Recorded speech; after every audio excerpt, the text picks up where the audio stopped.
شاہ ولی اللہ محدث دہلوی رحمۃ اللہ علیہ کی قیادت میں آزادی کا پرچم لہرایا۔ یہ وہ وقت تھا جب یورپ کے تاجروں نے مغلیہ سلطنت کی بنیادیں کھوکھلی کرنے میں کامیابی حاصل کرنے کے بعد ہندوستان میں کھوکھلے پن کی بنیاد ڈالی۔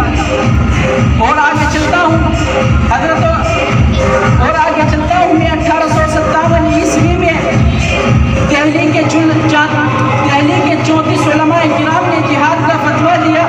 مجاہدین آزادی کے جسم میں جوش و خروش کی لہریں دوڑ پڑی، ہر جانب بغاوت کا سیلاب امٹنے لگا۔ حاجی امداد اللہ مہاجر مکی رحمۃ اللہ علیہ کی ذمہ داری میں مولانا قاسم نانوتوی، رشید احمد گنگوہی، حافظ دامن شہید اور دیگر علماء کرام نے میدان کارسان میں انگریزوں کی تیغ کا مردانہ وار مقابلہ کیا۔ یہ چونکہ علماء کرام اس تحریک کی ذمہ داری نبھا رہے تھے، اس لیے 1857 عیسوی کی جنگ آزادی کی ناکامی کے بعد انگریزوں کی نگاہوں میں سب سے زیادہ مایوب علماء کی جماعت تھی۔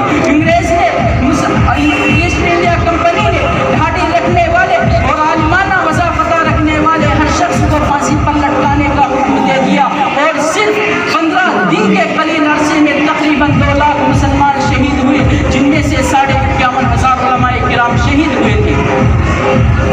جب ہندوستان پر انگریزوں نے اپنے مضبوط پنجوں کو جما لیا اور وہ طرح طرح کی طاقتوں سے لیس ہو کر اس ملک کو اور اس ملک کے باشندوں کو لوٹنے کے لیے یہاں داخل ہوئے، یہ اس ملک کی خوش قسمتی تھی کہ بالخصوص اس کو علماء کرام کی سرپرستی حاصل تھی۔ اگر یہ علماء کرام نہ ہوتے، نہ جانے اس ملک کا کیا حال ہوتا۔ میرے بھائیو، حسین احمد مدنی رحمۃ اللہ علیہ کا تذکرہ کیا جائے، جنہوں نے عدالت میں 1921 میں انگریز حکومت کو للکار کر کہا تھا کہ اگر انگریز گورنمنٹ کا منشا مذہبی آزادی کو سلب کرنا ہے تو صاف صاف اعلان کر دیا جائے تاکہ مسلمان غور و فکر کر لیں کہ آیا ان کو مسلمان رہنا منظور ہے یا گورنمنٹ کی رعایا۔ اور اگر لارڈنگ ہندوستان اس لیے بھیجے گئے تاکہ قرآن کریم کے نسخوں کو جلا دے، تاکہ حدیث نبوی کو مٹا دے، تاکہ کتابوں کو تباہ و برباد کر دے، تو سب سے پہلے اسلام کے نام پر جان قربان کرنے والا حسین احمد مدنی ہوگا۔ میرے بھائیوں، جب ہندوستان کی سرزمین پر، ہندوستان کی مقدس زمین پر انگریزوں کا ناپاک سایہ پڑا اور وہ اپنی شاطرانہ وعیارانہ چالوں سے یہاں کے ذمہ دار بن بیٹھے، جب باشندگان ہند پر ظلم و زیادتی کے پہاڑ توڑے جانے لگے، جب ہندوستانیوں کو غلامی کی زنجیر پہنائی جانے لگی، جب ہندوستانیوں کا خون ان کے پسینے سے زیادہ ارزاں ہونے لگا، تو ایسے خطرناک وقت میں جس شخص نے علم بغاوت بلند کیا وہ شاہ عبدالعزیز محدث دہلوی رحمۃ اللہ علیہ ہے۔ یہ وہی اسلام کے سپاہی اور مجاہدین درویش خدا ہے جنہوں نے وقت سے پہلے مسلمانوں کے نصب العین کا اعلان فرما دیا تھا۔ اور اس وقت کو نہ بھولو جب مولانا محمود الحسن دیوبندی رحمۃ اللہ علیہ مالٹے کے جیل میں تھے، انگریز ان کو تہ خانے میں لے جاتا، ان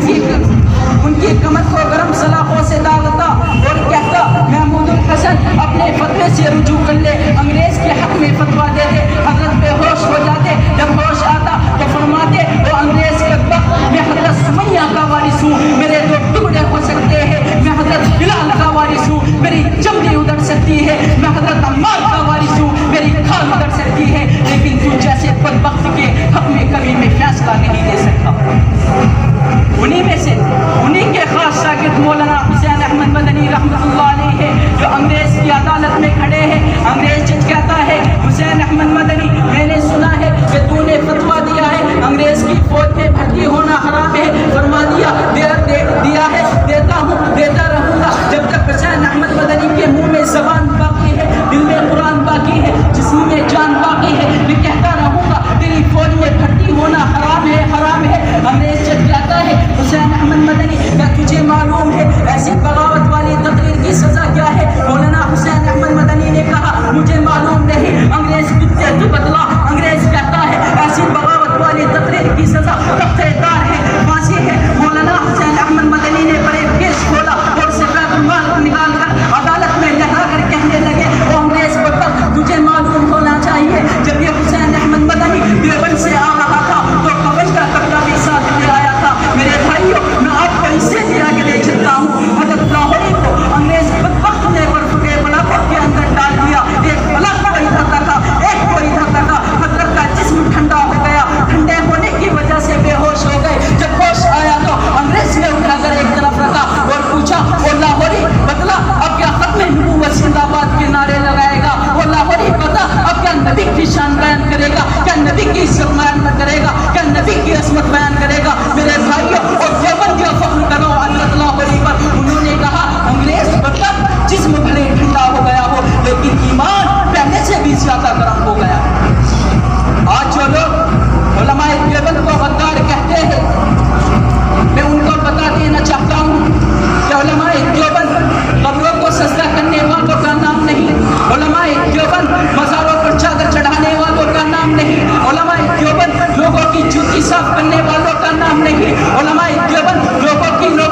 ساتھ ختم کرتا ہوں.